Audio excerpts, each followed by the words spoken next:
బయటికి జనాలు అవును. కనబడతా ఉంటుంటారు. వాళ్ళు పైనుంచి మనల్ని అన్ని అద్దాలే. చూస్తుంటారు, మనం బయట నుంచి వాళ్ళని చూస్తుంటాం. ఆ చూసేవన్నీ వ్యూ. ఎట్లాంటి అద్దాలు ఉంటాయి, అట్లాంటిది ఇక్కడ ఉండాలన్నది వాళ్ళ ప్లానింగ్. దానికోసం అయ్యే కాస్ట్. దాని పబ్లిక్ ఎవరు కాదనరు నాకు తెలిసి.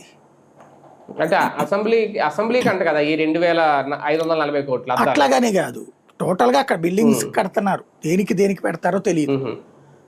అది దాంట్లో పెద్ద పెద్ద బిల్డింగ్లు కడతారు. అంటే అద్దాల మేటలే అన్ని అంటే ట్విన్ అమరావతిలో? టవర్స్ ఏదో అన్నారు కదా, దానికి కడతారు అనుకుంటా ఖర్చు. అవును, 39 ఫ్లోర్లు అంటే ఒక్కొక్క టవర్. ఒక్కొక్క ఫ్లోర్ లో ఒక మంత్రి గారు ఉంటారేమో చూడాలి.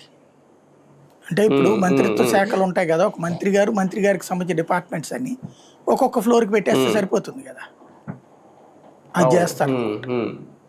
సార్ ఇవన్నీ కేంద్రం నిధులతోనే కాంట్రాక్టర్లు ఒప్పందం కుదుర్చుకొని అక్కడి నుంచి వీళ్ళు తీసుకుంటున్నారు. అంత సీన్ ఏం లేదు, ఇక్కడే పిలుస్తున్నారు. కేంద్రం చేసేది ఓన్లీ ఒక్కటే, లోన్ ఇప్పించింది రాష్ట్ర ప్రభుత్వానికి. ఆ లోన్ వాళ్లే కడతారన్నది ఇక్కడ చెప్తున్నారు తెలుగుదేశం. మరి ప్యాకేజీలు ఇస్తున్నట్టు కదా కేంద్రం అదే అమరావతికి. అది ఎంత ఇస్తుంది, ఒక బల్క్ అమౌంట్ ఎంత అని చెప్తుంది, బిల్డింగ్ అని కాదు. అది ఒక 7,000 కోట్లు 8,000 కోట్లు ఇస్తుంది అది టోటల్ గా. అది క్యాష్ గా ఇచ్చేస్తుంది. అది వీళ్ళు ఇప్పుడు దాదాపుగా 40,000 కోట్లు 50,000 కోట్లు ఇప్పటికే తీసుకున్నారు హడ్కో